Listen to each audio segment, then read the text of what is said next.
si ustedes quieren repasar algunas cosas que desde el punto de vista sintáctico que yo voy dando como que está todo bien, por así decirlo, pero frente a lo que estuvimos viendo el otro día, no hay por ahí grandes cosas para decir. Quizás yo vi así como muy rápidamente ese difícil es, que por cierto es el núcleo verbal, ¿no? Yo me detuve en la cuestión esta de la prohibición, para que ustedes no lo olviden, el hecho de que desaparece la raíz del verbo sum, que esto sucede en la segunda y en la tercera persona del singular del presente, pero por lo tanto estamos ante una frase verbal, por así decirlo, si ustedes quieren, ¿no?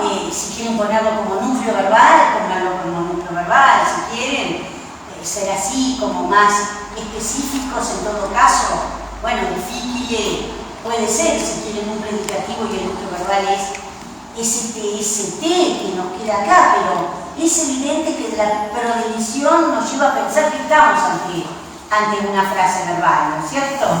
Y otra cosa que yo vi como medio así al pasar es el hecho de que estamos ante un sujeto que es compuesto, es decir,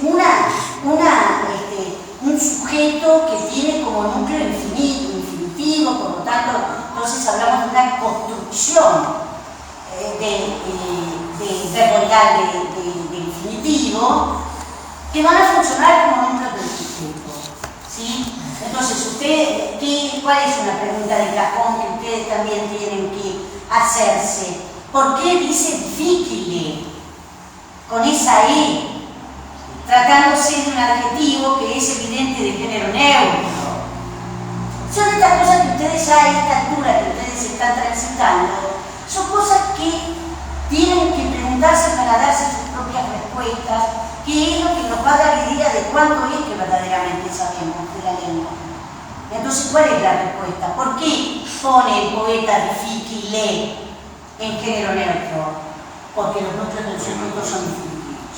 Sí, y el infinitivo es un sustantivo neutro. ¿Por qué es tan singular cuando tenemos dos? Es difícil eso, ¿no?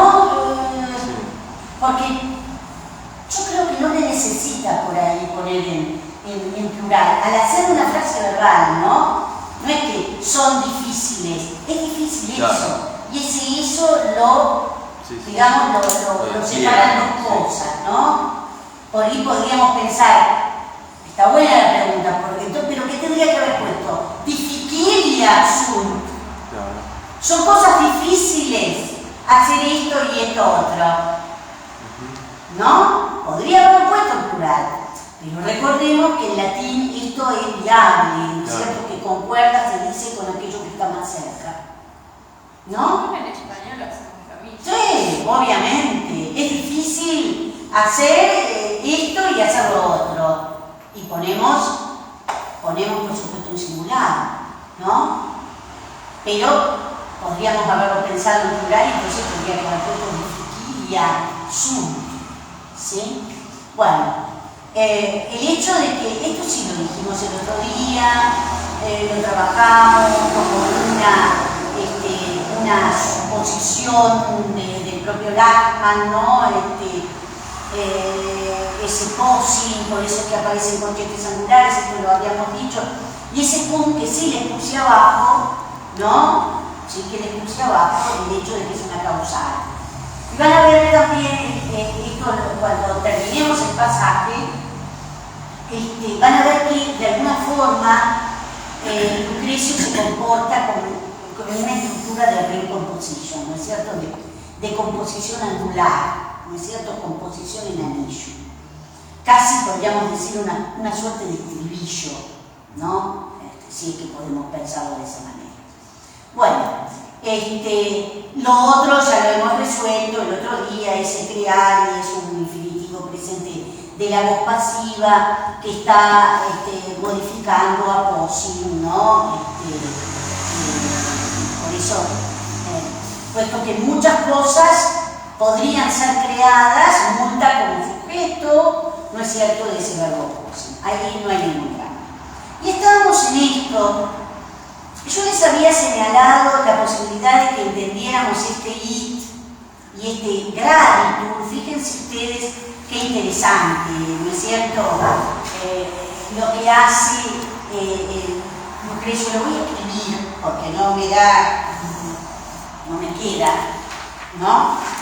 no me queda para que ustedes lo vean.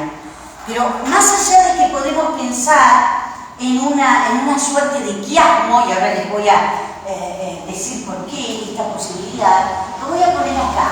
Dice it y abajo dice graditur. Y como si fuera poco, más allá de esta posición que comienza y finaliza esta suerte de periodo, podríamos decir, esta cláusula, tengo it y dentro de graditur también tengo it. Con lo cual el juego fónico se profundiza aún más. Y por otro lado, esto que les decía, la posibilidad de pensar en un quiasmo, piensen que un quiasmo es un entrecruzamiento. Por un lado it al comienzo, graditur en el final. ¿Y cuál sería el otro entrecruzamiento? A ver si ustedes se dan cuenta. ¿Cuál podría ser ese entrecruzamiento? Nos falta la otra pata, ¿no es cierto?, de la X. Yo la hice ahí. ¿Qué pondrían en el otro lado? Claro, ¿no? El otro es praenuntius y acá vendatus. Y que se refiere, evidentemente, a este personaje que es, por cierto, Mercurio. Ahí tienen evidentemente el quiasmo. Por supuesto que mostrábamos el otro día por qué es que había puesto en el verso anterior todo eso en celeste, marcando todo eso en celeste. A ver. Acá, ¿por qué no? Ahí está. ¿Ven?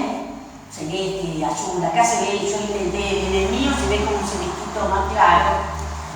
Acá la pantalla tiene otra coloración. Fíjense el juego de las vocales que veíamos el otro día, el políptoton, la figura etimológica que se produce, y además ese prae, que yo lo marqué porque lo vamos a encontrar más abajo, y ese ante que refuerza evidentemente el prae.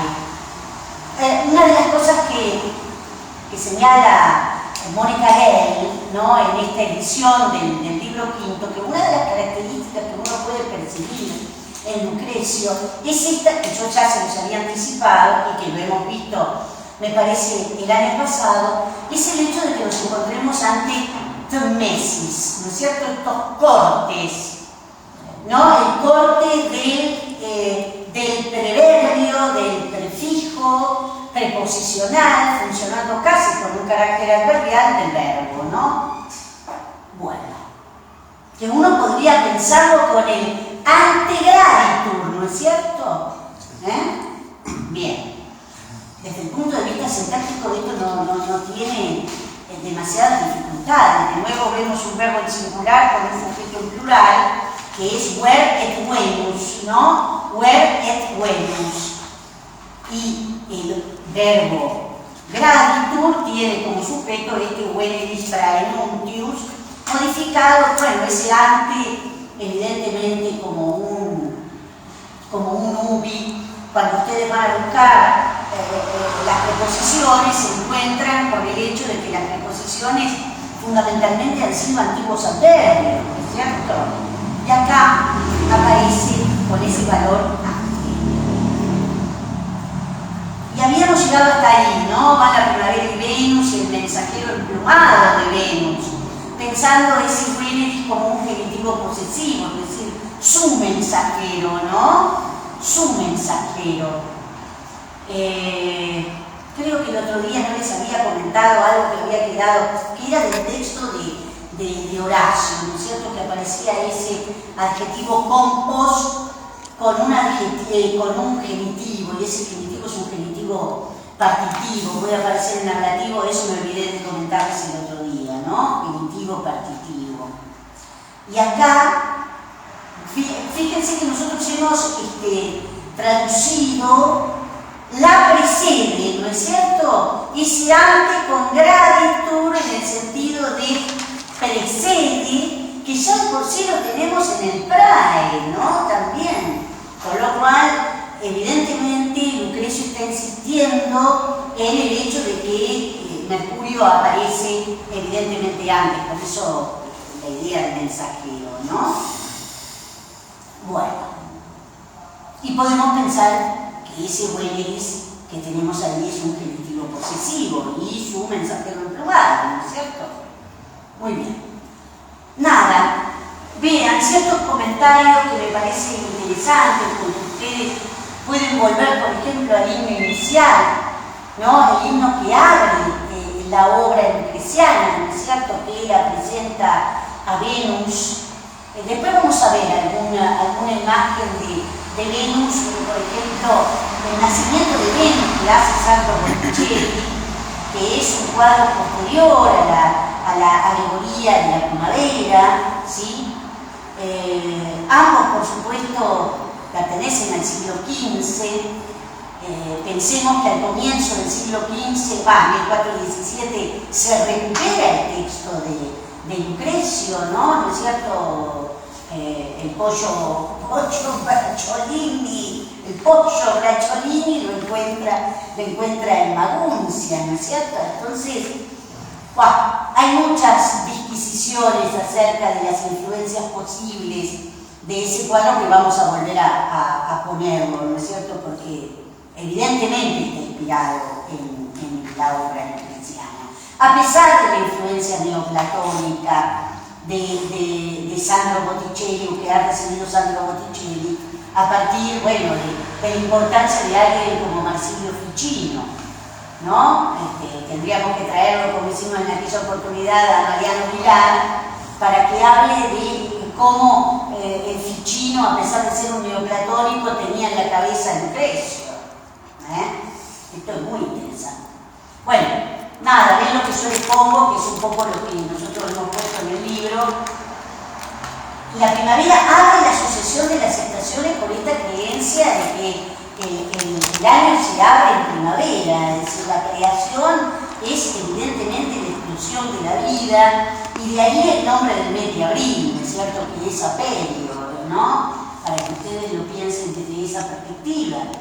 Y la primavera aparece acompañada de la diosa Venus, ¿no? Munro, por eso yo les puse acá, él habla, el libro, el volumen 2 de Munro, que yo se los mencioné el otro día, el volumen 1 es el texto con su traducción, el volumen 2 es el comentario, específicamente. Y habla que la personificación de las estaciones se ha representada de manera pantomímica, ¿no? Que van apareciendo uno tras otro. Y es esto precisamente lo que vamos a advertir. Por supuesto que lo que quiere demostrar Lucrecio que es consecuencia del movimiento de los astros, por eso es que esta sucesión de las estaciones está ubicada en relación con las fases de la luna, ¿no? Y después de esto, como les decía el otro día, está la cuestión de los eclipses. Pero si ustedes vuelven al himno inicial, que da la apertura al texto, es decir, Venus, la influencia de Venus es la que hace que se corran, por ejemplo, los vientos y las nubes, con lo cual uno puede pensar casi en una especie de estado gaseoso, ¿no? Y se abre para que pueda salir el sol y se vea el cielo celeste. Esa es la influencia de la potencia creadora y fertilizadora de Venus, ¿no es cierto? Vos sabés que el otro día alguien me quedé pensando en el verso anterior, si no tiene también este pasaje un carácter medio de himeneo, en el sentido que van uno atrás del otro, como en una procesión, hay alguien que anuncia no quiero citar nombres, ¿no? Pero o sea, la figura de Venus, que rejuvenece a toda la naturaleza. Pensando en el... Como una deductio. Claro. Como una deductio. O sea, como una, por ahí la estructura más del texto. Sí, En el sí. sentido que se va anunciando, No por nada, se no van por nada. repitiendo distintas palabras. Claro, no por nada uno habla de una suerte de pantomima, ¿no? Como si se tratara de una que van desfilando, como que van pasando, ¿no? Me hizo acordar, digamos, de los Carmina de Catulo, el 64. Sí, del 64. Claro, En el 64, no sé si van a ver esa parte, en el 64 van apareciendo los distintos invitados a la boda de Tetis y Teleo. Que yo después lo he trabajado en un epitalario de Sidonio Apolinar del siglo V, bien adentrado el siglo V, donde esta idea pantomímica se da mucho más. Y a mí yo lo he comparado con una danza de corte, ¿no? Es decir, cuando uno piensa en la historia de la danza y pensás en la figura del Rey Sol, pero aún más en el ballet imperial ruso, en donde uno ve, yo creo que he perdido la cantidad de veces que he visto El Lago de los Cisnes. Está ahora en el Ahora va a venir María Vela Núñez a hacerlo, pero sobre todo en la Bella Durmiente, en el matrimonio del último acto, van apareciendo y se suceden distintos personajes que proceden de los cuentos tradicionales. Entonces aparece el pájaro azul y la princesa, no me acuerdo cómo es, la princesa que acompaña al pájaro azul, aparece el gato con botas, con la gatita no sé cuánto, aparece la sucesión de las piedras preciosas, aparecía, que acá en el Colón en su momento no se lo hacía, pero en algunas versiones de La Bella Durmiente aparece Caperucita y el Lobo. Entonces, ¿qué es eso? Todos estos personajes que proceden de la tradición folclórica, evidentemente, vienen a honrar al matrimonio del príncipe Floridón y creo que Florinón, no sé cuánto, y la princesa Aurora. Lo mismo hace Sidonio Apolinar. Lo mismo hace, y van pasando como esto. Es impactante verlo desde esa perspectiva, que uno lo tiene que leer también en el caso del ballet imperial ruso desde una perspectiva política. Porque cuáles son, por ejemplo, en El Lago de los Cisnes las princesas que vienen. Está directamente relacionada con la política de la Europa del Este. Porque ¿quiénes son? Hay dos que son exóticas, como la italiana y la española. ¿Y las otras qué son? Una húngara, pensemos en el Imperio Austrohúngaro, la rusa, obviamente, y la polaca. No es menor, no es chica. Ahí lo tenés. Clarísimo. Bueno, muy bien. Nada. El uso del polito, toda la figura, lo que decíamos,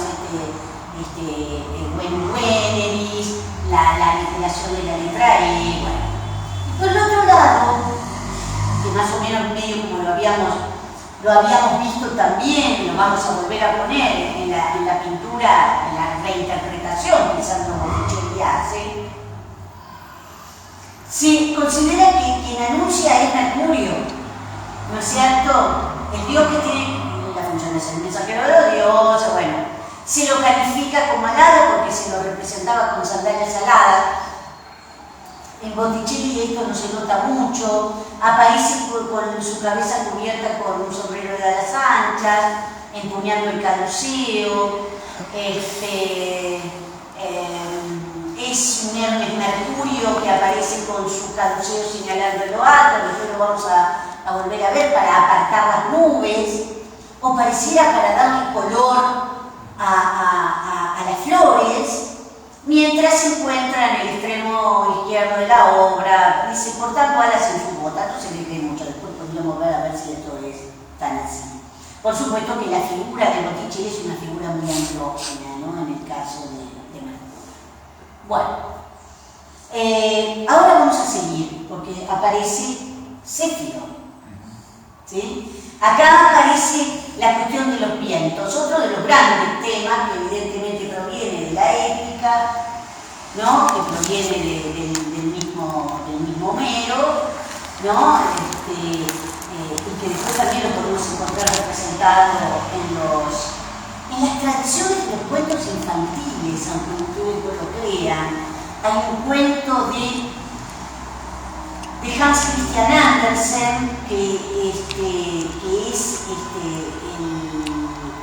El Jardín del Edén, un cuento no demasiado conocido, en donde Andersen retoma el motivo del saco de los vientos de la Odisea homérica, y aparecen los distintos vientos. No es tampoco un elemento menor, es decir, que esto integra la narrativa popular, podríamos decir. Bueno, aquí aparece. Y a ver cómo hacen ustedes, cómo harían ustedes este verso desde el punto de vista métrico, que dice pennatus.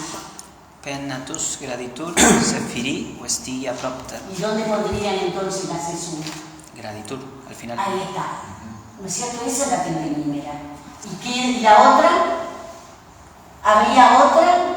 Yo no pondría otro. Pennatus graditur Zephiri. Sí, después de Céfiro. Podría ser en Zephiri la pentemímera. No es obligatoria, pero por supuesto que la más fuerte es la pentemímera, pero Zephiri, que es un genitivo, ahora lo vamos a ver, que nos deja en el medio del hexámetro el elemento más importante de este hexámetro, que es el viento sétimo. ¿No es cierto? Y acá, fíjense, dice Zephiri Vestigia propter, ¿no? Bueno. Acá dos cositas, lo vamos a ver. Por un lado, Zephirus. Ven que yo le puse, tal como ustedes lo pueden ver aparecer en cualquiera de los diccionarios, es una palabra de origen griego, es un calco que por supuesto está latinizado. Observen el genitivo que puede aparecer en os. Acá está latinizado, aparece Zephiri, ¿no es cierto? Y es la representación del viento del oeste. Ahí le pongo, ¿no es cierto?, hijo de Atreo, la aurora, bueno. ¿Por qué es tan importante en este conjunto? Por el hecho de que es un viento fructificador, es el mensajero de la primavera también. Y además es protagonista de variadas leyendas. Yo al término de este documento les pongo una representación que es, creo que, del siglo XIX, del XVIII, del XIX, un cuadro que es muy conocido, Céfiro acosando a Cloris. Y yo les voy a poner unos versitos después donde se ve la relación entre Céfiro y Cloris, que aparecen en los factos de Ovidio, ¿sí? Sobre todo para que ustedes se den una idea qué es esto del dístico elegíaco, ¿no es cierto? Acá no aparece Cloris, pero sí aparece Flora en el texto lucreciano. Y Flora es el nombre latino, podríamos decir, de Cloris, ¿sí? Es la metamorfosis de Cloris en Flora a partir, digamos, de la aceptación de haber sido violada, y entonces, como regalo de semejante abuso, bueno, Céfiro le regala el don también de la floración. Algo que aparece aparentemente sugerido en la obra de Botticelli, ¿no es cierto? Por eso es que de alguna forma Céfiro y Flora aparecen juntos en este verso lucreciano, ¿sí? Tenemos que tener esto en cuenta. Ven, le entregó el dominio de las flores como regalo, como aceptación del abuso al cual había sometido, y se convierte en Flora. De esto habla Ovidio en Fastos. Ahora después les voy a poner los versículos. Aparece, bueno, en general con el aspecto de un hombre joven, lo vamos a ver en el cuadro de Botticelli, y no solamente aparece en la alegoría de la primavera, o en la primavera, sino también en el nacimiento de Venus. En ambos cuadros aparece Zéfiro Chloris. Aparece, bueno, que acá con alas de mariposa o de hada, y en la mitología romana aparece con el nombre de Fagonio. Piensen ustedes que es el verbo fauleo, ¿no es cierto? Lo que tenemos acá, que es favorecer, ¿sí? Bueno. Y otra cosa es esto último que ahora vamos a reponerlo en el verso, lo vamos a ver en el verso, es esto de la ubicación compuesta de la preposición. La preposición que vemos arriba es propter. Y esta es una de las características que señala Mónica Gale como propio de la sintaxis lucreciana. Esto lo hemos encontrado en infinidad de veces cuando estábamos traduciendo. Y vos por momentos decías, ay no, es una tumesis, si ves la preposición 3 palabras antes del resto del verbo, bueno, eso hay que acostumbrarse. En este caso, la ley destaca esta ubicación compuesta, y me refiero a propter. La primera acepción es la del adverbio, y la preposición significa cerca, a mano de, junto a, que es en definitiva como nosotros hemos traducido. Lo tenemos acá, ¿ven? Junto a las huellas del Zéfiro, o junto a las huellas del Zéfiro, podríamos haber puesto, que es todo lo que tenemos acá. ¿Sí? Este es Zéfiri Vestigia Propter, ¿sí? Como un ubi, evidentemente. Flora, el núcleo del sujeto, ¿sí? Ahí yo les marqué, se las marqué. Flora quibus mater, praespalgens ante viari. ¿Por qué habría hecho este verso? Ahora vamos a decir por qué. ¿Por qué es que yo escandí este verso? Primero observen ese trae, que yo ya les había anticipado arriba, ¿no es cierto? Esto de praenuntius, praespalgens, ¿no? ¿Cuánto insiste el poeta en lo que sucede en primer lugar, ¿no es cierto? Flora, por supuesto, es el sujeto. A partir de ese,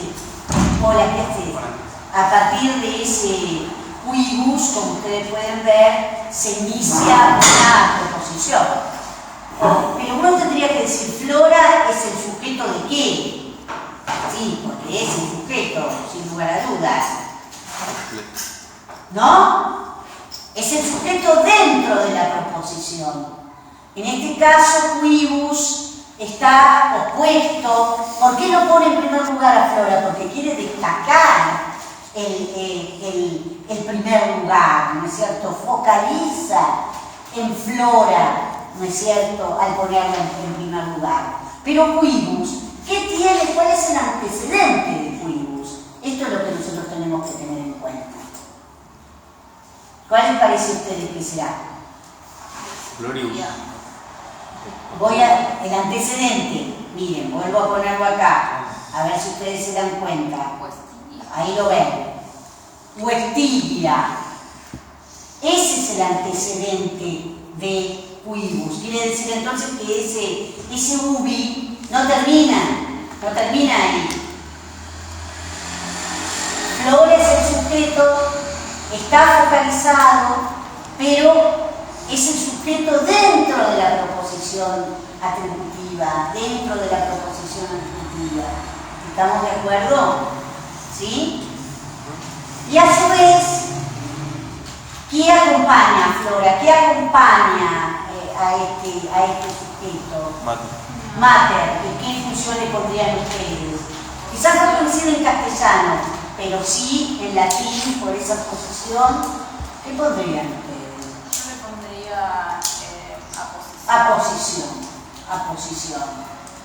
Esta propuesta es un sustantivo, ¿sí?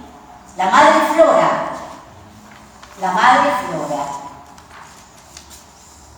Dice, las huellas, ¿no? Los huestiglia son las huellas, es el paso del céfiro, y es ese paso del céfiro que todo lo vivifica, ¿no? Por medio de las cuales, con las cuales, la madre flora. Y fíjense qué es lo que tenemos después de la cesura. Es un participio, ¿no es cierto? Un participio presente activo del verbo praespargo, ¿no? Que por supuesto podemos considerarlo una construcción predicativa, ¿no? Así también se podría traducir, por medio de las cuales la madre flora que las esparce también podría ser atributiva, ¿no?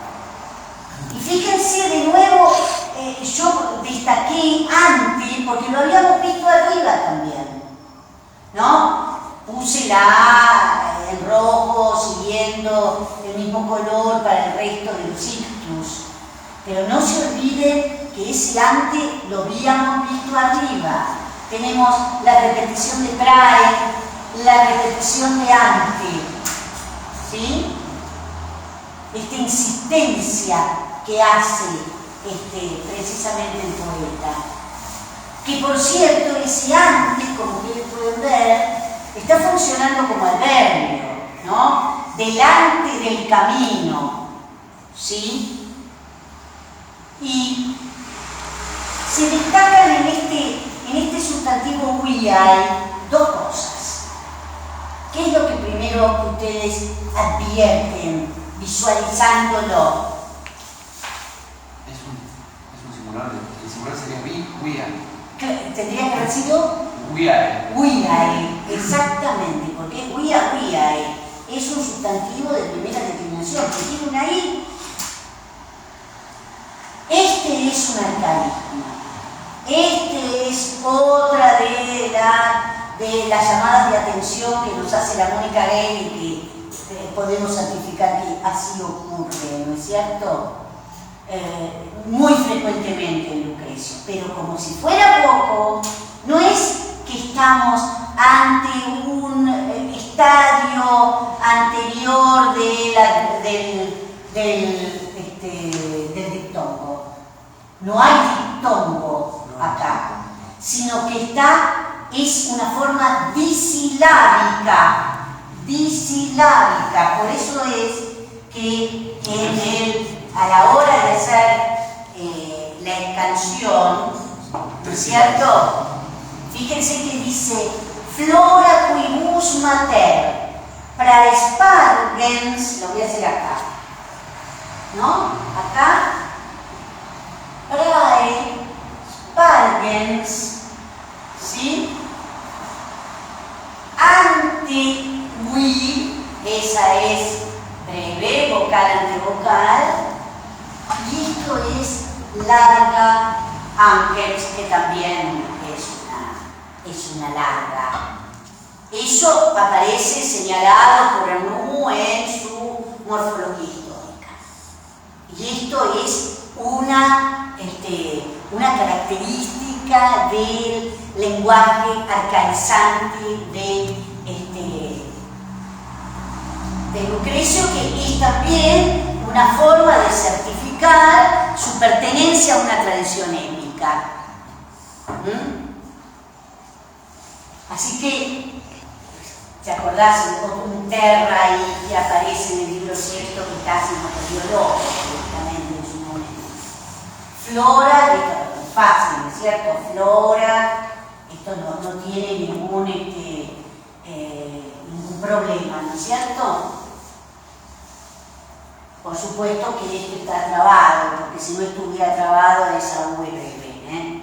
Entonces, por un lado esto, ¿sí?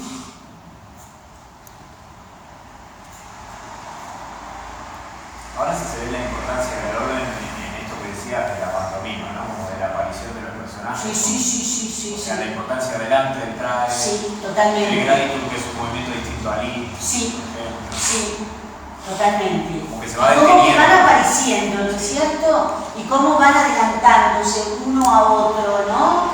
El céfiro pasa y a partir de las huellas de céfiro, ¿no es cierto? O por medio de las cuales Flora con esa esparce delante del camino, fíjense, y este es el, ¿ven? Por medio de las cuales o por las que la madre Flora, yo le puse otras posibilidades, esparciéndolas delante del camino, colma, es ese verbo ópleo que tenemos ahí, ópleo, colma, todas las cosas, o a todos, colma a todos juntos, colma todas las cosas. Esa es otra posibilidad de traducción que a mí me pareció, que nosotros no lo hicimos, yo me fui a que colma a todos juntos. Pero yo también pensé en la posibilidad que tratándose de un neutro, puede hacer a todas las cosas. Me fui a ver cómo lo había traducido Mónica Gay. No, ella pone a todos juntos, a todos en su conjunto. Igual tampoco está mal porque si vamos al proemio, la aparición de Venus afecta a toda a todo el orden de las cosas, a toda la naturaleza de las cosas. ¿Cómo? Cuando surgen las plantas. Exactamente, en el pasaje que va a dar Nico, que es también del libro quinto, pero donde no lo explica, no pretende razonar con estos exempla. Evidentemente esta también es una técnica didáctica de la que se vale Lucrecio, que es utilizar estas personificaciones, ¿no? Todavía no podemos hablar de alegoría. Para hablar de alegoría tendrá que pasar mucha agua bajo el puente. Son meras personificaciones que tienen un carácter hasta literario, digamos. En cambio, el pasaje que va a dar Nico ya es un pasaje donde él opera desde el punto de vista racional, ¿no? Estrictamente racional. Entonces, esparciéndolas, ahí tenemos si quieren, una construcción de participio predicativo, podría ser también atributivo, como dijimos, y se llena a todos estos que están acá, evidentemente con un circunstancial de medio de instrumento, que es esto que tenemos: colorius, egregibus et odoribus. ¿No es cierto? Acá también, como ustedes pueden ver, hice más o menos, les puse a dónde iría la cesura, ¿no? Cunta coloribus egregis. Cunta coloribus egregis. ¿Sí? ¿Estamos de acuerdo? Una eptemímera. Y no podemos pensar en otra. No podemos pensar en otra. No hay otra cesura. Et odoribus oplet. Que por supuesto, yo les marqué con ese color celeste, como ustedes pueden ver, es un homoiotélecton, es decir, los finales iguales que encontramos en estas dos palabras colocadas simétricamente dispuestas, ¿no es cierto? Porque aparece egregis, ¿no? Que además, si fuéramos así más al fondo, veríamos la repetición de esas dos G, la colocación de las dos G y de las dos I. Bueno, y podríamos encontrar esto en tantísimos niveles, ¿no es cierto?, del trabajo poético que hace Lucrecio. Sí, además tiene una onda de poético ese griego. Totalmente. Es más aplicable a un ser humano por aquí que a... Claro, y aparte magníficos, sí, ¿no? Egregios, fuera de lo común. Claro. ¿Qué significa egregio? Fuera del conjunto, porque viene de grex, gregis. Y si yo le pongo la preposición e, quiere decir que es fuera de lo común. Entonces esta es evidentemente la máxima exaltación de la vida y de los sentidos. No solamente juega con lo visual, sino que también, como ustedes pueden ver, trabaja con lo olfativo, ¿no es cierto? Bueno. ¿Alguna duda? ¿Cómo se sería la sintaxis de la construcción de participio? Dale. Fíjate que simplemente tenés acá extraespalens ante viae. Simplemente eso, o lo podés considerar participio atributivo o predicativo, y lo que sí tenés es un circunstancial de lugar, porque ese ante Sí. es un adverbio. ¿Y el guía? Es común que tengan, que estén acompañados de genitivos. Me parece que puse algo sobre ello. Ahora vamos a encontrar otro por ahí. A ver. Sí, claro, porque... Nada, simplemente recurre a imitar a Ennio en esta forma, esto que yo les decía. No, simplemente es esto, un genitivo especificativo delante de, ¿no es Claro. cierto? Claro, nosotros lo tenemos. Bueno, nada, ven acá esta larga, que lo voy a borrar, este largo comentario sobre quién es Flora, ¿no? Que es evidentemente una potencia vegetativa, como le ponemos acá, una potencia vegetativa y que preside todo lo que florece, ¿no es cierto? Que es tanto para las poblaciones itálicas, latinas como no latinas, y lo interesante, vean, le dedicaban el mes de abril, ¿no? Las fiestas que, por cierto, nos recuerda Ovidio, va entre abril y mayo, ¿no? Bueno, y acá yo les cuento, ¿no es cierto?, esto que ya lo habíamos señalado, ¿no? Que había pasado con Cloris transformada en Flora para el mundo romano. Nada, lo que estuvimos viendo,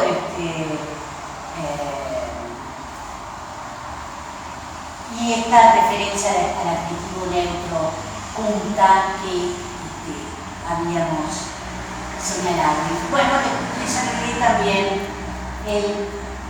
para que lo vean, a ver, lejitos, ¿no? Este adjetivo neutro indefinido que punta, que está sustantivado, y por cierto, como a veces hago, les coloco para que no se olviden, porque observen qué pasa con el perfecto del verbo ópleo, que es un verbo de segunda conjugación, pero el superfecto hace como nos tienen acostumbrados los verbos de primera o de cuarta conjugación. Bueno, muy bien. Sigamos. Miren lo que tenemos acá, este inde loci, que es un poco medio semejante a lo que encontrábamos antes con ante uriae, ¿no? Como los adverbios se ven acompañados, modificados por estos genitivos. Lo que pasa es que este inde loci llama bastante la atención, ¿no es cierto? Nosotros pusimos luego entonces, ¿no? Porque lo que indica este sintagma, que por cierto es un sintagma también arcaizante, esto lo señala Mónica Ley, es una de las notas que ella hace en este pasaje, en la edición del libro quinto, y aparece también en el old, aparece en el old, mencionado así, cuando buscan inde, ¿no? Que significa de allí, ¿no? A partir de, aparece loci, como si fuera a partir de este lugar, a partir del lugar, ¿no? Por eso entonces, luego que nosotros, de alguna manera... Claro, sería una partir de y lugar. Claro, a partir de del este lugar. a partir de aquí, Sí, sí. ¿no? A partir de este punto viene lo otro. Sí. Es esa un poco la idea. Y yo le puse, justamente creo que hasta les debo haber puesto, vean, miren, claro, ¿ven? Puede entenderse este sintagma con el sentido de pasar a otra secuencia, que es lo que dice justamente el o, donde el adverbio está modificado por un genitivo que marca el punto de partida, que es un poco lo mismo que podríamos pensar en ante viae, ¿no? Es más o menos lo mismo y les puse cuál es la entrada en la quinta del Owl, ¿no es cierto? Bueno, muy bien. Volvamos entonces arriba. ¿Cuál es la segunda estación? Evidentemente, ¿sí? La segunda estación es el verano. El verano. A mí me llama mucho la atención que estoy leyendo la tesis de Caro, cómo la insistencia en la sucesión de las estaciones aparece en Boecio. Me llamó muchísimo la atención y por supuesto Boecio es un platónico, un neoplatónico, pero sin embargo hay cosas lucrecianas muy firmes. En los metros seguro, ¿no? Cosas lucrecianas en esto de la idea de la sucesión de las estaciones conforme a un orden específico, que es un poco lo que dice el propio Lucrecio. Bueno, metro él utiliza Claro, pero digo, en la parte de los metros, ¿viste? Tiene prosa y metro. Sí, Me parece que los metros utiliza se el vuelven exámetro más. dactílico en uno de los signos, o muy perpetua, Claro, que digo que hay muchas cosas que hacen recordar al himno inicial de Lucrecio, pero también utiliza el dímetro yámbico, ¿no? Utiliza el yambo, muy a la manera ambrosiana. Bueno, entonces, a partir de este lugar, a partir de aquí, entonces luego que la traducción que nosotros propusimos, sigue el calor ardiente, evidentemente el verano, y a su lado, como compañera, ¿no? A su lado, y hemos traducido de esa manera este adverbio una, que conjuntamente, ¿no? Le quisimos dar algo un poquitito más poético, y junto a ella, o junto a él, ¿no? Junto a él, porque habla del calor. Observemos la métrica de esto. Observemos la métrica. Enderoquí. Evidentemente, podemos pensar en una triemímera, ¿no?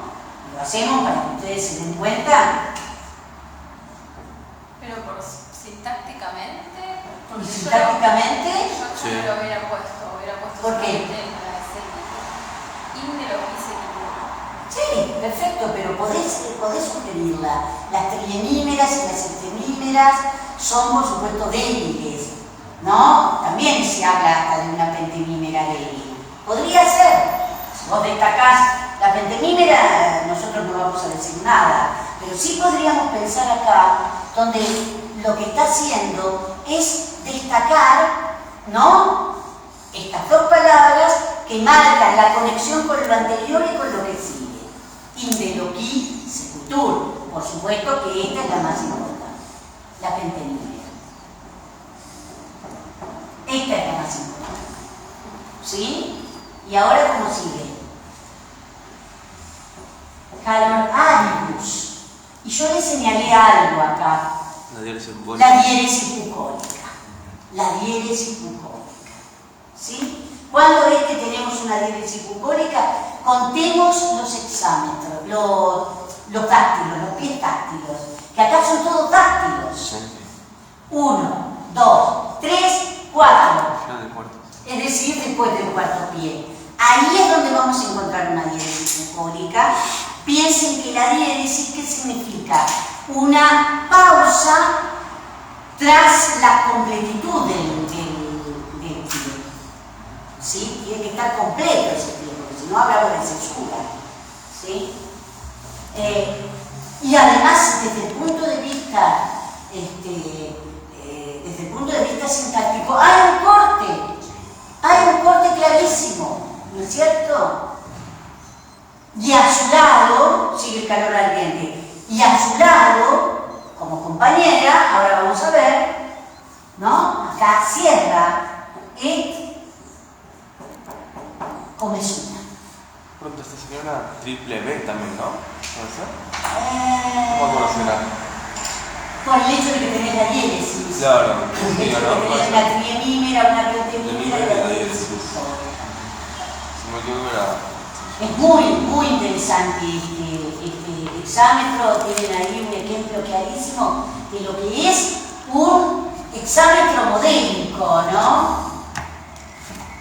Y fíjense que en primer lugar, así como había puesto a Flora arriba, en primer lugar, y por supuesto la primavera, en primer lugar junto con Venus, ahora aparece la polvorienta Ceres, ¿no es cierto? La polvorienta Ceres.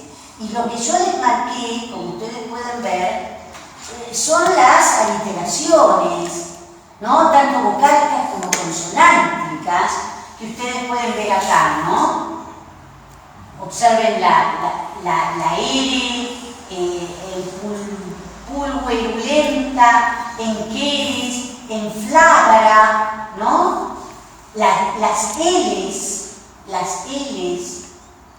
que son unas cuantas. Sí, las muchas T. líquidas, como L, R, todas muchas líquidas, tío. Sí, muchas líquidas. Pulverulenta querés.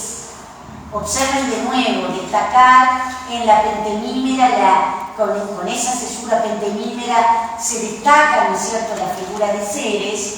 Pulverulenta querés. Etetexia. Escuchen ustedes cómo suena eso. Etetexia.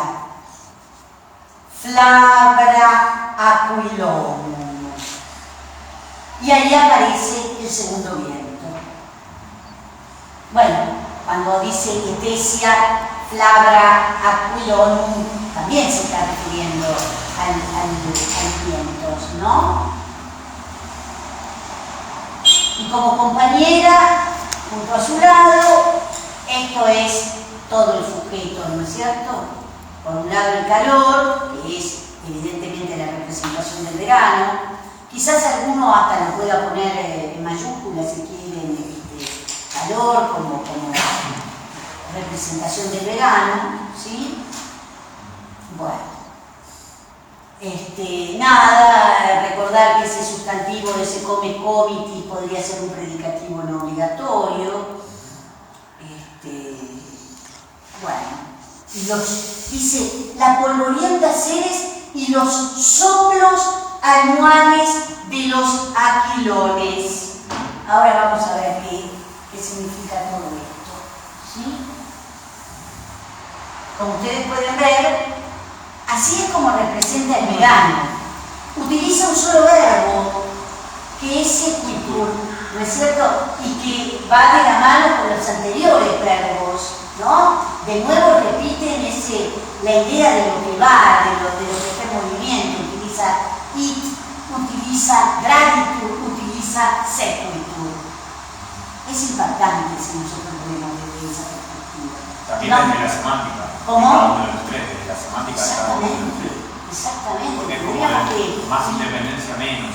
hilar fino, ¿no? A la hora de traducirlos, ¿no?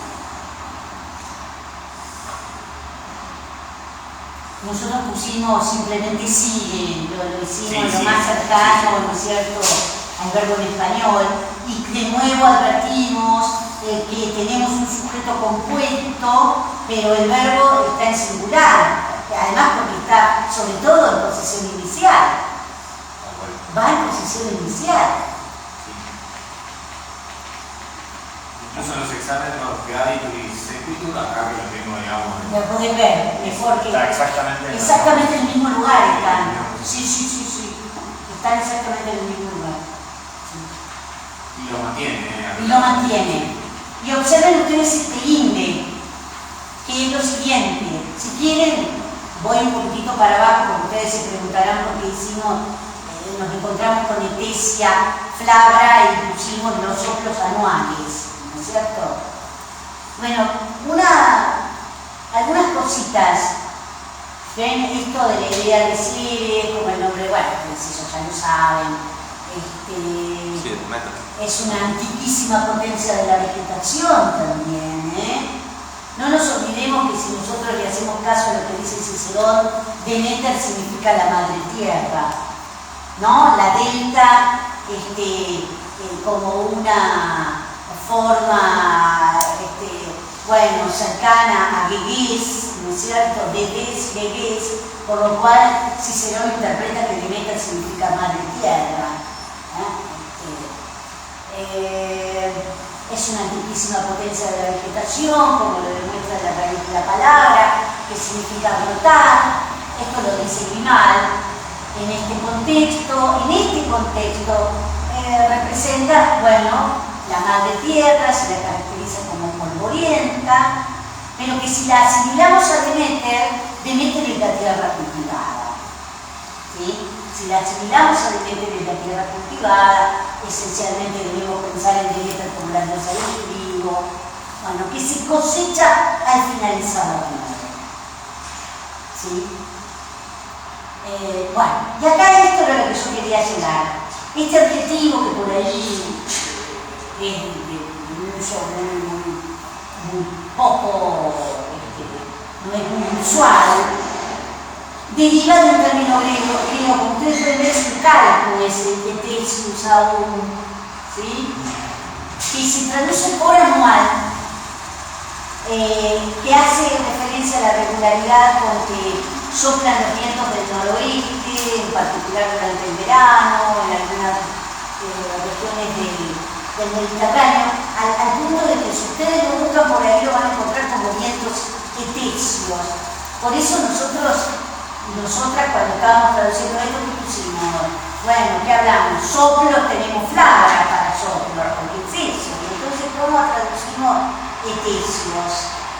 ¿Qué íbamos a poner? Por eso pusimos anuales, ¿no es cierto? Bueno, destaco este sustantivo neutro flabri, y por supuesto aquilonis, es el viento boreas, es el viento del norte, ¿sí? Que por supuesto lo podemos encontrar en singular y acá hace una suerte de plural poético, posiblemente habría que ver por qué.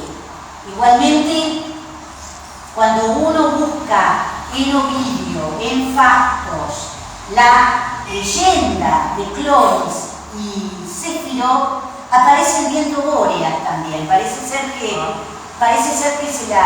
A ver, no, déjamela a mí, no, déjamela que a mí me pertenece, ¿no? Es decir, Ovidio siempre mostrando así con mucha ironía, con una mueca un tanto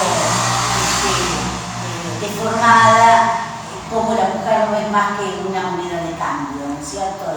Y Fastos lo podemos leer como una sucesión de violaciones, que eso es un poco lo que ha dicho la compañera Braninsky, ¿no?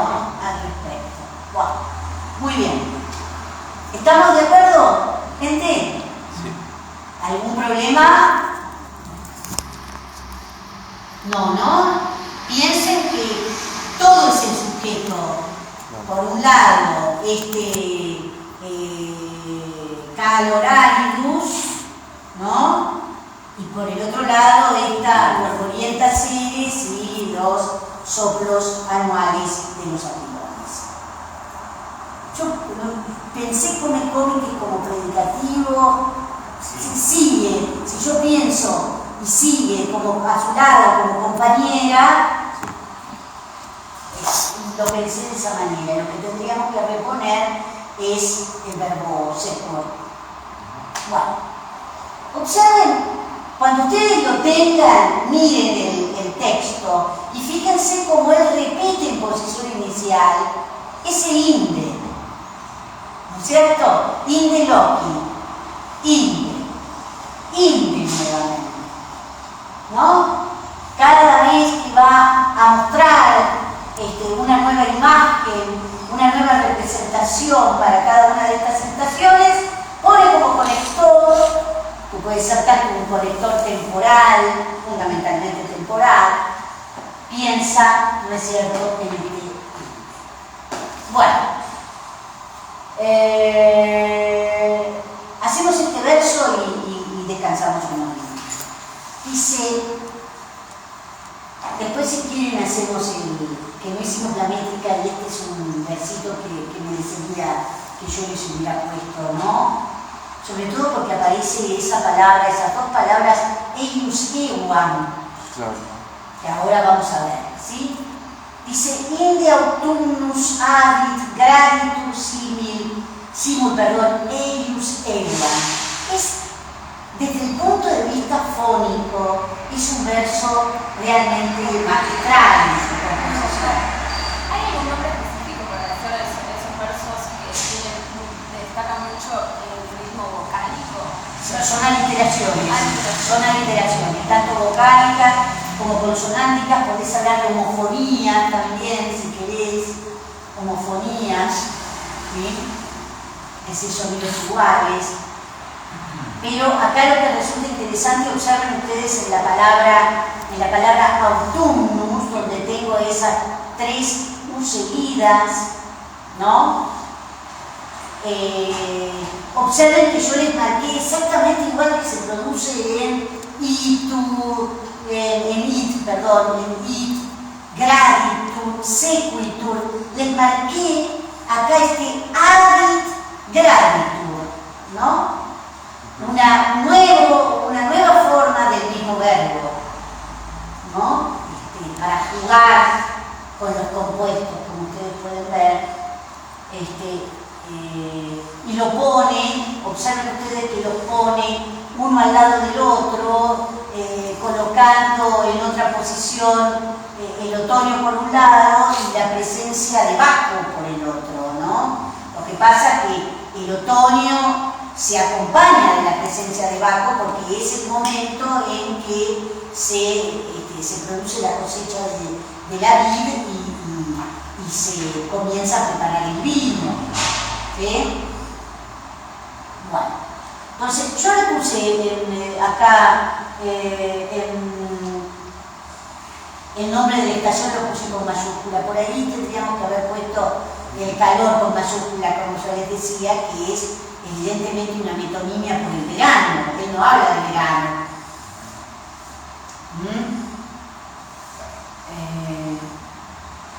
Luego llega el otoño, dice.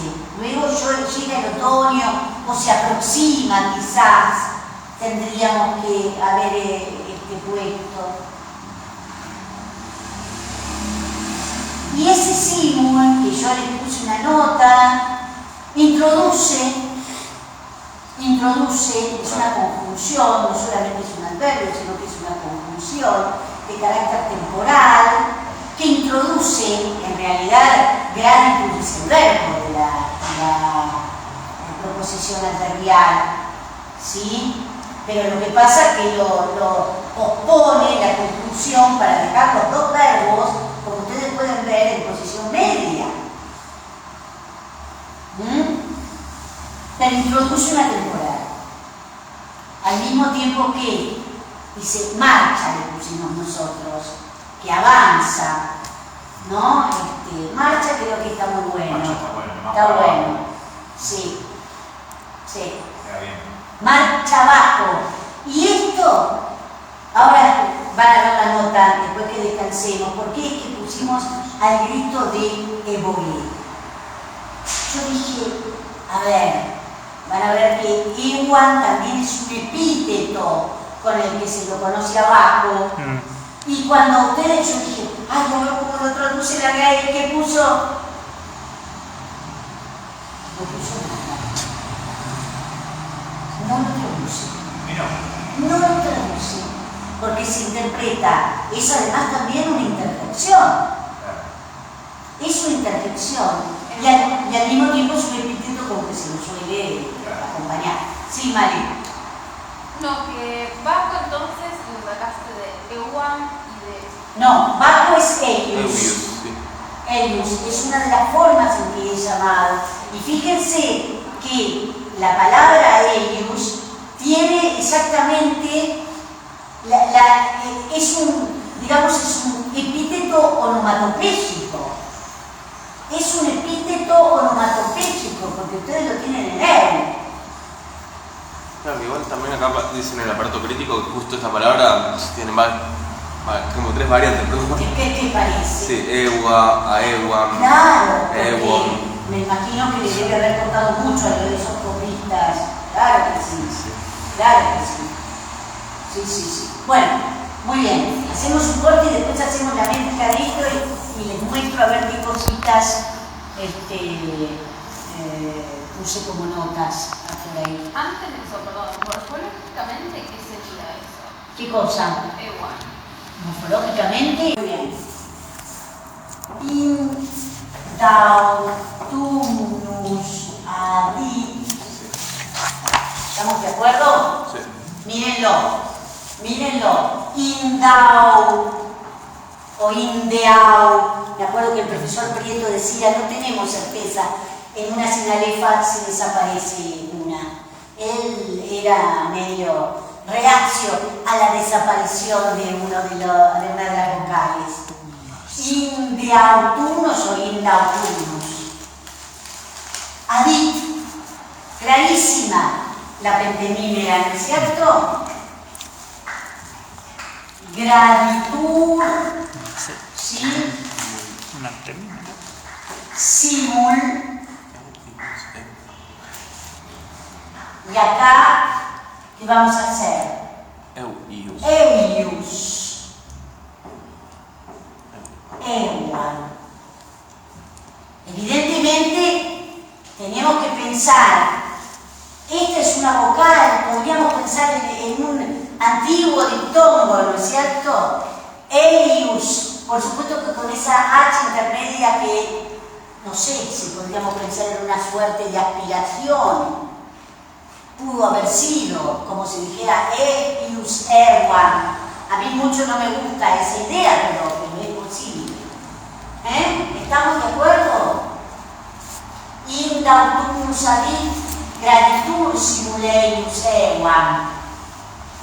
Y observen además cómo desde el punto de vista fónico nos encontramos con muchas homofonías, ¿no? Bueno, muy bien. Este otro también les hice porque es interesante el cambio de ritmo que se produce, ¿sí? Hay un cambio de ritmo. De nuevo el inde. Observen la anáfora, porque esto es una anáfora, la repetición de la palabra al comienzo del verso, ¿sí? Y de nuevo, ¿no es cierto? Indea, miren, aliare, ¿no? Indialiare. Y también tendría que llenarlo de color porque el tipo juega, como ustedes pueden ver, con las tres vocales. Indialiare. Y yo estoy convencida que ahí podríamos poner una triemimera, aunque corta, como ustedes pueden ver, no el sintagma, pero es posible. Tempestates. Y sí, claramente esta es la cesura que prevalece, la pentemímera. ¿Pentemímera? No, 1, 2, 3, 4, 5, 6, 7. Heptemímera. Sí. Lo que pasa es que son tantas largas que uno a veces juega con la distancia y es un errorazo. Indialiae tempestates. Como ustedes pueden ver, la repetición, ¿no es cierto?, de estas T, la repetición de las I cayendo, por supuesto, en los ictus, ¿no? Es impactante. Una E, otra, 3, 4, 5. Indialiae tempestates. Sigue otra, I, secuntur. También les marqué, ¿no es cierto? ¿Querés rojo? No. Una pregunta, profesora. Sí. Todas estas aliteraciones no tienen otra función que la musicalidad. La musicalidad. O sea, La no hay musicalidad. otro significado. Y ese es la búsqueda de lo poético. Esto nos lleva clarísimo oralmente a la función poética del lenguaje, como diría Jacobson, ¿no? Sí. La búsqueda de la función, la puesta en práctica de la función poética del lenguaje. Sin lugar a dudas. ¿Podríamos hacer la métrica del anterior? El que ¿El está en la anterior? página. El que está en la página. Sí. No, el anterior a ese, que no lo hicimos. Del El del pulverulenta. Sí.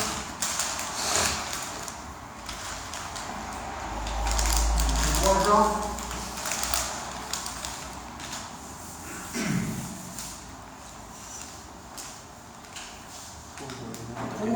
Pulverulenta que eres.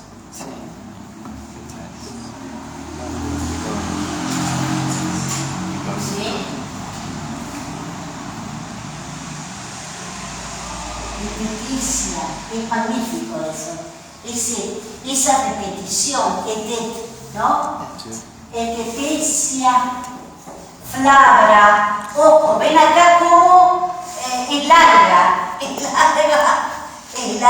podría no haberlo hecho larga. Saben ustedes que la presencia de la líquida, se sea lateral o vibrante, es muy ambigua, ¿no? Flabracuilorum. ¿Sí?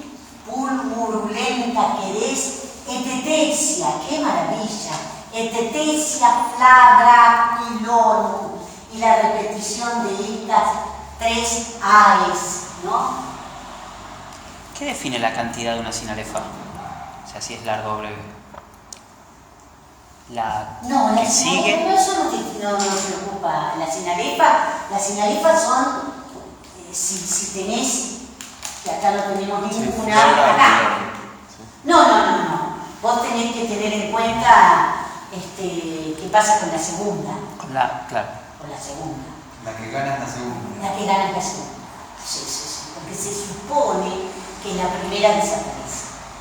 Se supone. Tiene sentido porque uno tiene que marcar cómo empieza la otra palabra, si no, Claro. pierde sentido. Salvo la progresión, ¿no es cierto? Que son casos muy específicos, ¿no es cierto? Que esa progresión, que es lo que vimos en el primer verso, es el fígiles, ¿no? Bueno, son 2 casos, en la segunda y en la tercera persona del singular.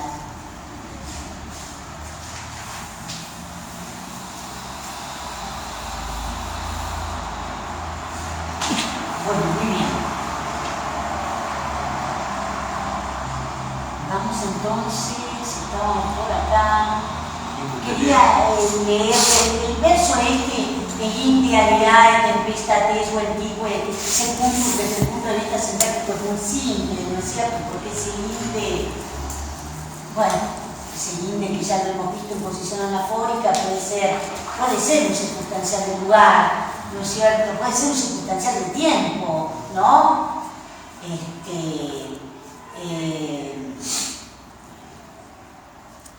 Y acá la traducción de esto no es para nada difícil. Tempestates, nosotros hicimos la traducción de, claro, tiempos estacionales, ¿no? Otros tiempos, pero dijimos, si ponemos otros tiempos, uno puede pensar que son otras etapas, otras edades, entonces pusimos esto de otros climas, pensando en el sentido del sustantivo tempestas, que también nos habilita eso. Claro que también ese inde, más que un circunstancial de tiempo, también lo puede considerar simplemente como una conjunción, ¿no? Una coordinante. Y es muy simple, siguen otros climas, otros vientos también uno podría pensar.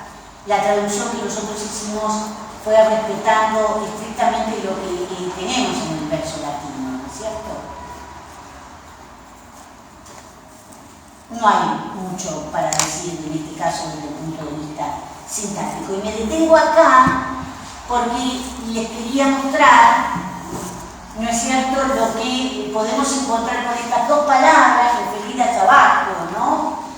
Eius, la palabra eius, eios, ¿no? Como genitivo, que es una palabra evidentemente de origen griego, me faltó la tilde en carácter, ahora lo veo, de carácter puntual con que se lo denomina Baco, que en Roma se identifica con el nombre itálico de Liber Pater, de ahí las fiestas que son los Liberalia, ¿no? Evidentemente, Liber en sentido de liberador, que era un poco lo que veíamos cuando trabajábamos con el texto graciano. Acá Lucrecio lo utiliza como alegoría de la vid, del vino, bueno, cuya cosecha y posterior elaboración se realiza durante el otoño, pero también alude al carácter orgiástico de la celebración. Y bueno, la mención de que las fiestas en honor a Liber, los liberales, se realizaban en el mes de marzo. Y con respecto a la palabra egua, ven que lo que yo les decía es una interjección que representa el grito, semejante a un aullido, por eso es que nos vamos a encontrar tanto en el 63 como en el 64, aunque en el 63 no son vacantes o ménades, pero Catulo hace una síncresis entre los seguidores les seguidores de Cibeles y las ménades, que utiliza precisamente lo ululante para referirse a ese grito. Por eso hablamos de aullido, que era lo que emitían las bacantes durante el ritual dionisíaco, con la idea de que el dios apareciera, ¿no es cierto?, de que se cumpliera la epifanía. Y es utilizado como una forma de llamar al dios, por lo cual podemos considerarlo sintácticamente como un atributo. El problema es cómo lo traducimos, no tenemos cómo traducirlo. Y en Owl se señala que es la única aparición en lengua latina, esta que hace Lucrecio. No será la única vez que Lucrecio nos sorprenda con su hapax, que tendríamos que decir, o con que esa palabra aparece en ese contexto y en ningún otro. Aparece así, ven, solamente puede aparecer eu, así lo pone, yo creo que el corchete tendría que cerrarse acá, pero bueno, creo que se me chispoteó el mismo. Eso está en el 2, ¿sí? Bueno, muy bien, entonces sigamos.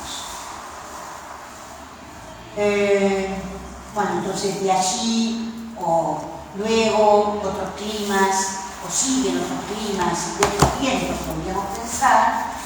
Y miren acá, aquí aparece otro viento, quiere decir que no solamente habla de las estaciones, sino también los vientos. En otro pasaje nosotros hacemos mención de una obra arquitectónica que se la conoce por el nombre de la Torre de los Vientos. Y esto de los vientos, que no solamente es una cuestión que se comprueba desde el punto de vista del orden, de la naturaleza, sino que también, como les decía antes, es un motivo épico. Es un motivo épico, ¿sí?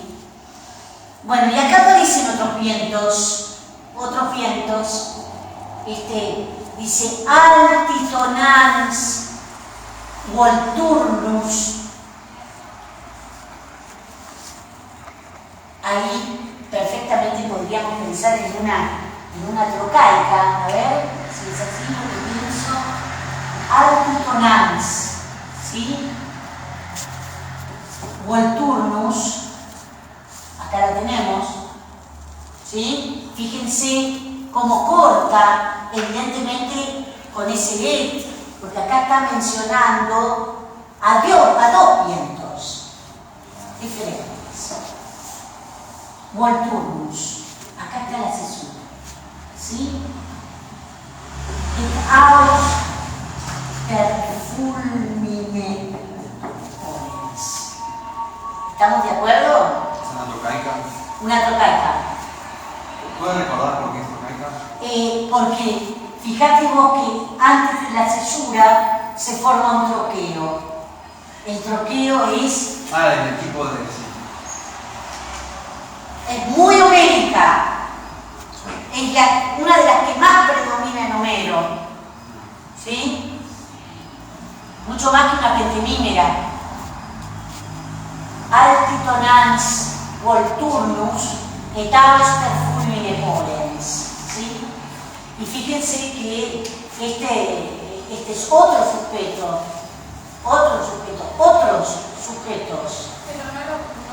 Pero el editor no lo pone en mayúscula, ¿no? No, Auster no lo pone Yo lo puse en mayúscula porque es el nombre del viento, el nombre del viento. Fíjense que esto está funcionando como aposición de lo anterior que está mencionando, porque dice, luego siguen otros climas y otros vientos, podríamos reponer ese otros. ¿Cuáles son esos vientos?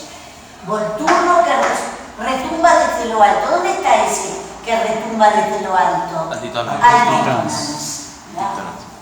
¿Sí? Esas palabras compuestas que tanto le gustan a Lucrecio, que siguen la tradición de la poesía épica, es decir, que el tipo tiene en la cabeza ese modelo, por lo cual decir que solamente Lucrecio es un poeta didáctico, estamos realmente desacreditando las búsquedas lucrecianas, que son estrictamente épicas. Entonces, Volturno que retumba desde lo alto. La parte utiliza, como ustedes pueden ver, lo que es un carácter participial de ese tonans, que nos recuerda evidentemente a Júpiter, ¿no es cierto? Volturno que retumba desde lo alto, y austro, poderoso por el spolentis, poderoso por el rayo. Es evidentemente la mención de estos dos vientos nos llevan a un carácter jupiterino, ¿no es cierto? Sumamente épico, completamente épico este verso, ¿sí? Bueno, y como ustedes pueden ver, cómo deja en el medio del hexámetro los dos vientos, Volturnus y por el otro lado Auster. Una pregunta, incluso no se puede pensar en una diéresis después de Auster. Está Auster, fulmine volens. Podría ser también una diéresis bucólica. Lo que yo tendría que ver si es que no tiene que ser un dáctilo para la diéresis bucólica. Eso tendría que fijarme en Lugaret a ver qué dice al respecto. Pero estamos después del cuarto pie, ¿no es cierto? Bueno, vamos entonces al siguiente verso. Tandem bruma nives adfert figurumque rigorem. ¿Estamos? A ver. Ya, observen ustedes la alteración de las nasales, ¿no? Ustedes marquen también, ¿sí? Tandem bruma nives adfert figurumque rigorem. Acá, como ustedes pueden ver, está isolado, ¿no? Figurumque rigorem. ¿Saben ustedes la cantidad de nasales, ¿no es cierto?, que tenemos? ¿Sí? Y vemos también muchas vibrantes.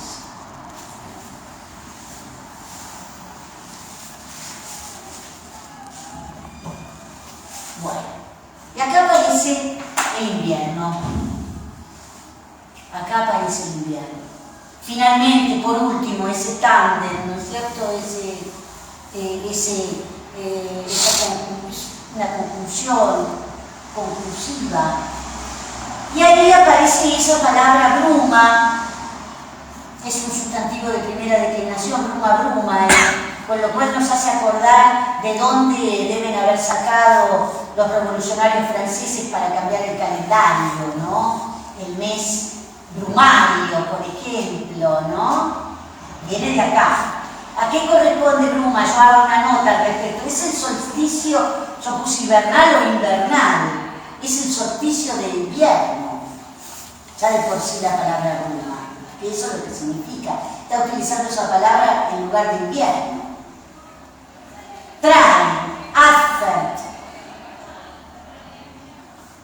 Trae las nieves y renueva, ven que queda, ¿no es cierto?, el otro compuesto, como ustedes pueden ver, otro compuesto de eo, redeo, hace retornar también si quiere, nosotros pusimos renovar, hace volver. El hielo inerte, lo pusimos hielo por rigor, ¿no? Podríamos haber, eso de poner rigor, evidentemente es metonímico, ¿no? El hielo inerte, pigrum rigorem. Esto, como ustedes pueden ver, es muy simple, ¿no?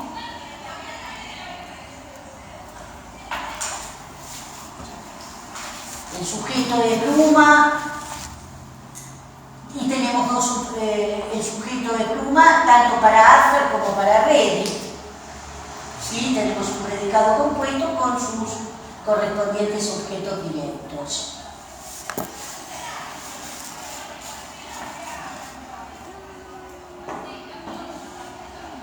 Como ustedes pueden ver, desde el punto de vista sintáctico no es nada difícil esto.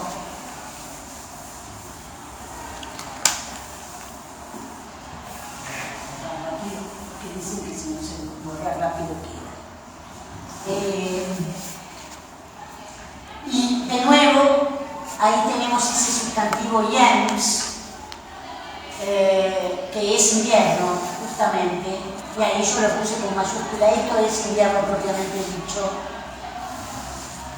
Sigue a este, ¿no? A este egruma, al solsticio invernal, y acá aparece ahí donde está Ankh. ¿Estamos de acuerdo? Sigue a este. Y uno dice, ¿dónde está el masculino? Era bruma en latín, ¿sí? El invierno. Y tenemos una construcción de participio que nosotros la entendimos como atributiva, ¿no es cierto? Que cruje en los dientes, que cruje, crepitans, en los dientes, a causa del frío, por el frío. ¿Y dónde está frío? Algo. Si ustedes se acuerdan, en Salustio aparece Albor y es considerado arcaizante. Este es el término arcaico propiamente dicho, que lo utiliza Lucrecio.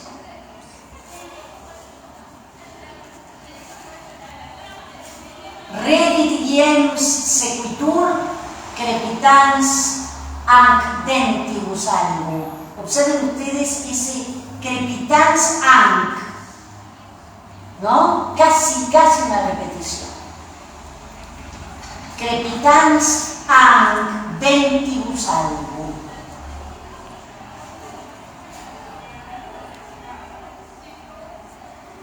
Ankh está refiriéndose a qué? Está refiriéndose a bruma.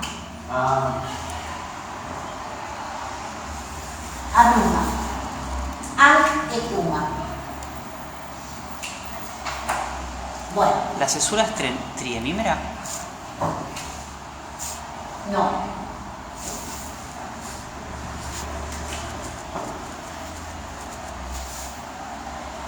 Reditiens. Lo que resulta muy interesante es cómo repite. Reditiens. Y acá podemos poner una cesura si querés, pero en realidad la más importante está acá.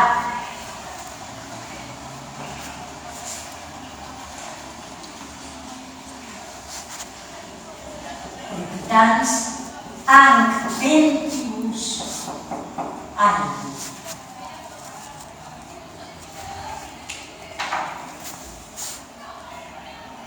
Bueno, acá lo que se les decía, que recurre al motivo épico de los vientos, pero por supuesto que está determinada la aparición de esos vientos. Acá se ve exactamente esta síncresis que hace Lucrecio entre lo épico y lo didáctico, ¿no es cierto? Entre lo épico y lo didáctico. ¿no? Recurre al motivo épico de los vientos, pero lo somete a la ley de la naturaleza. ¿Sí? Y después, bueno, esto que ya les decía, altisonans, altisonantis, bueno, utiliza enio, bueno, épico para referirse a Júpiter, volturno o vulturno, es el viento del este o del sudeste, equivalente al euro griego, ¿sí? Así que de ahí saben de dónde viene la palabra euro, ¿no? Es uno de los vientos, el viento del este. Se creía que traía calor y lluvia, se lo representaba como una vasija invertida derramando agua. Igualmente cuando uno busca por ahí no hay mucha certeza, porque pareciera ser que Volturnus no es lo mismo que Vulturnus, pareciera ser que uno es un arroyo y el otro es el viento, es decir que hay diferencias desde el punto de vista de la tradición, pero evidentemente tiene que ver con esto de aquello que da vuelta, ¿no es cierto? Y el Auster, desde ya que es el viento del sur, obviamente, caracterizado por aportar niebla, lluvias, nubes, viento que actualmente es el noto griego, y hoy por hoy, ya por supuesto cambiando las culturas, es el siroco, ¿no? El que viene del desierto. Y esto me interesa, ver el sustantivo bruma, puede interpretarse como el día más corto del año, por eso la idea del solsticio, de ahí que nosotros hicimos esa traducción. Les puse para que tengan presente qué pasa con el enunciado, puede aparecer o no, me faltó una S acá, ¿no? Puede estar o no. Y emis, ¿no? Que era lo que teníamos ahí. Y ese albus, que es de cuarta declinación, la palabra que nosotros vemos ahí es un adjetivo, es un arcaísmo que miren quiénes lo utilizan, ¿no es cierto? Accio, Plauto y Barba. Y llegamos prácticamente al final, nos quedarán si no estos dos versitos, bueno, quedan, sí, son 3 versos que nos quedan, por eso le voy a robar la próxima clase algo bueno, pero así nos vamos con algo más lindo que todo esto. Simplemente, ya que mostramos los vientos y hablamos de los vientos, acá remata Lucrecio, lo vemos la próxima, le robamos un poquitito a Nico. Bueno, este es Céfiro y Flora, ¿ven? Es del siglo XIX esto, con lo cual, bueno, esto que decíamos, el hecho de que tenía como alitas de hada, esa flora que en realidad es cloris y luego es transformada en flora. Esta es una representación de Bóreas, que es la que encontré por ahí, que suele aparecer con los cabellos desgreñados, ¿no? Por supuesto siempre alados. Esto es lo único que encontré de Euro, que en realidad Euro es Vulturno, ¿no? ¿Ven? Esto que yo les decía, el hecho de que aparece con una vasija derramando agua y por último tengo por acá, claro, la representación de Austro del norte. ¿Será esto? Bueno, tiene ahí una canasta llena de vino, ¿no? Esto evidentemente es un mosaico, como ustedes pueden ver. Bueno, gente, hay listo para disfrutar con otras cosas. Yo le contaba a Nico, mientras vamos deshaciendo,